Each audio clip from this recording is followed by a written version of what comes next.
गर्मी का मौसम था और चांदपुर गांव में रात की ठंडी हवा मिट्टी सोंधी खुशबू बिखेर रही थी। मगर आज की शाम कुछ अलग थी। हवा में एक अजीब सी खामोशी छाई हुई थी। आसमान में काले घने बादल उमड़ घूमर रहे थे। मानव वो किसी अनहानि का संकेत दे रहे हों। गांव के लोग आनंद भानंद में अपने घरों की ओर लौट रहे थे, जैसे उन्हें किसी अनदेखी खतरे का आभास हो गया हो। तारा अपने छोटे से घर के आंगन में बैठी आसमान की ओर देख रही थी। उसके चेहरे पर डर की कोई शिखर नहीं थी। उसका पति सूरज अभी तक घर नहीं लौटा था। वो लकड़ियां बेचने शहर का बाजार गया था और ऐसी तूफानी मौसम में उसकी वापसी मुश्किल हो सकती थी। तारा ने घर के दरवाजे कसकर बंद किए और बेचैनी से बैठ गई।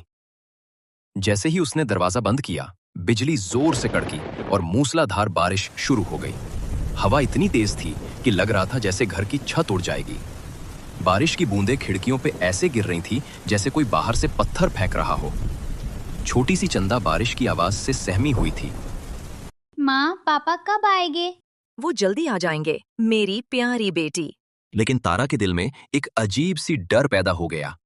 उसको याद आया कि गांव के बुजुर्ग कहा करते थे कि ऐसी तूफानी रातें प्रेत घाटी की भटकती आत्मा की वजह से होती है।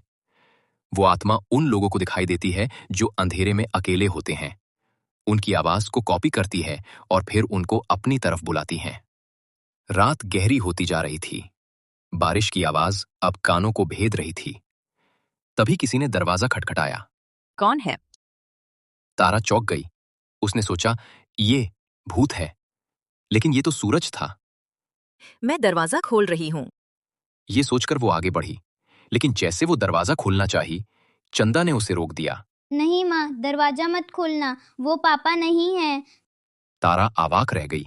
तुम क्या कह रही हो? जब वो बोल रहा था तो उसकी आवाज बहुत अजीब थी, जैसे कोई अंधेरी कुएं से आ रही हो।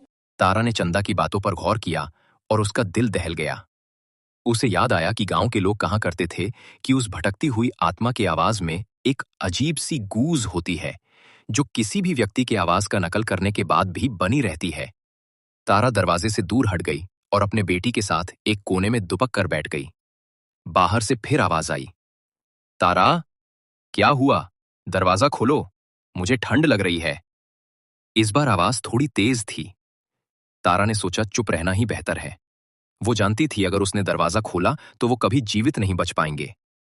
बाहर से अब कोई आवाज नहीं आ रही थी। बारिश की आवाज के अलावा सन्नाटा था। तारा ने सोचा शायद वो आत्मा चली गई है। उसने चंदा को देखा जो गहरी नींद में थी।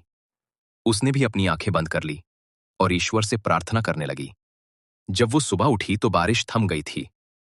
सूरज की पहली किरणें घर के अंदर आ रही थी। तारा ने देखा गांव के लोगों की आवाजें दूर से आ रही थी और उसका पति सूरज भी वहीं खड़ा था। उसके कपड़े भीगे हुए थे और उसके चेहरे पर एक अजीब सा भाव था। वो गांव की मुखिया को कुछ बता रहा था। सूरज ने तारा को देखा और उसकी तरफ भागा। सूरज ने बताया कि वो शहर से लौट रहा था। तभी तूफान शुरू हो गई। उसके बैलगाड़ी की पहिया प्रेत घाटी तर टूट गया। वो उसे ठीक करने की कोशिश कर रहा था, तभी उसे दूर से किसी की आवाज सुनाई दी जो उसे बुला रही थी। वो आवाज बिल्कुल तुम्हारी तरह थी। वो मुझे घाटी के अंदर बुला रही थी। मुझे लगा कि तुम किसी मुसीबत में हो, तो मैं उसी रास्ते पर जाने लगा।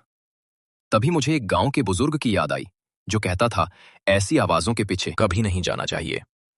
सूरज ने बताया कि उसने हिम्मत से उस बात को नजरअंदाज किया और पूरी रात उसने एक बरगद के पेड़ के नीचे इंतजार किया।